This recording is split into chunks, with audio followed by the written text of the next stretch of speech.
Isa pong nakakagulat na pahayag ang binitawan ng isang analyst kung saan ay sinabi niyang posible raw ang 1,000% rally para kay XRP.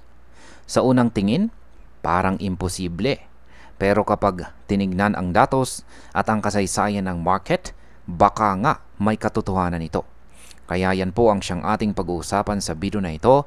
Pero bago po tayo magpatuloy ay pakibasa na lamang po muna ang disclaimer dito po sa ibaba ng ating screen.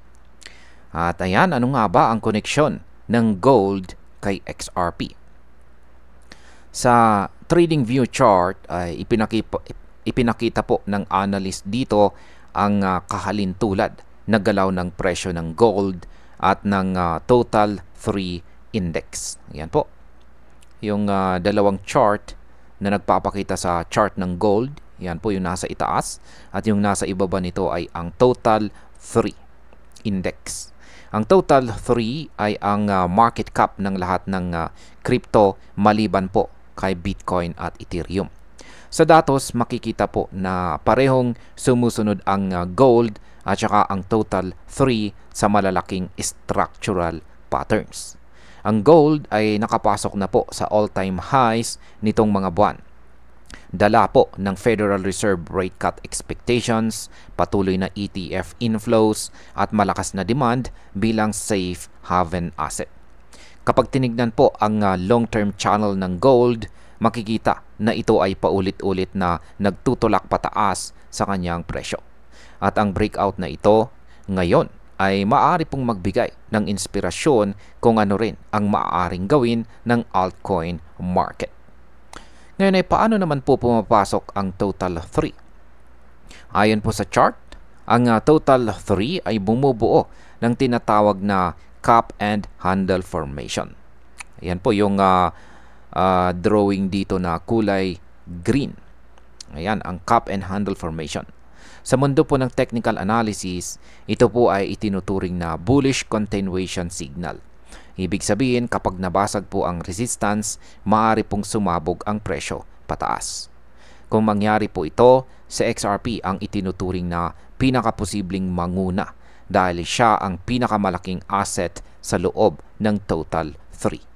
Ang kanyang liquidity at saka market dominance ay sapat para hilahin pataas ang altcoin market kapag nagkaroon po ng malakas na breakout. Ngayon ay totoo bang posibleng umakyat sa XRP ng 1,000%? Yan po yung katanungan na gusto nating malaman dito. Sa kasalukuyan sa XRP po ay nasa $3.03 at meron po siyang market cap na $180 billion. Kung siya ay umakyat ng 1,000%, aabot po siya sa halos $33.33 na presyo. Ang kanyang market cap ay lalapit po sa $2 trillion. Kapantay na ito ng pinakamalalaking crypto assets sa mundo. Kapag nagkataon, ito ay magdadala ng napakalakas na pag-angat sa buong altcoin market.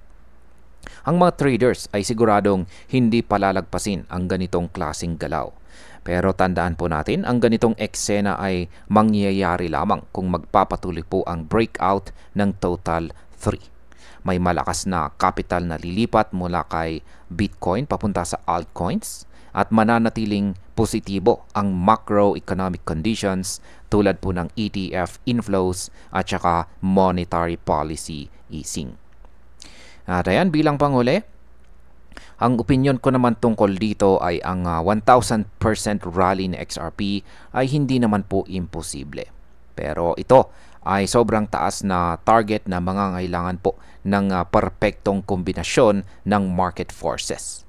Kung mangyari, sa XRP po ay magiging isa sa pinakamahalagang crypto sa kasaysayan. Ngunit kung hindi po magtutugma ang lahat ng kondisyon, maaaring manatiling pangarap na lang ang $33.33. Sa ngayon sa XRP po ay nasa gitna ng matinding pagkakataon. At kung totoo po ang sinasabi ng analyst, maaring masaksihan po natin ang isa sa pinakamalalaking rally sa buong crypto market. At ayan, hanggang dito na lamang po tayo sa video na ito mga ka-crypto. Maraming salamat sa panonood.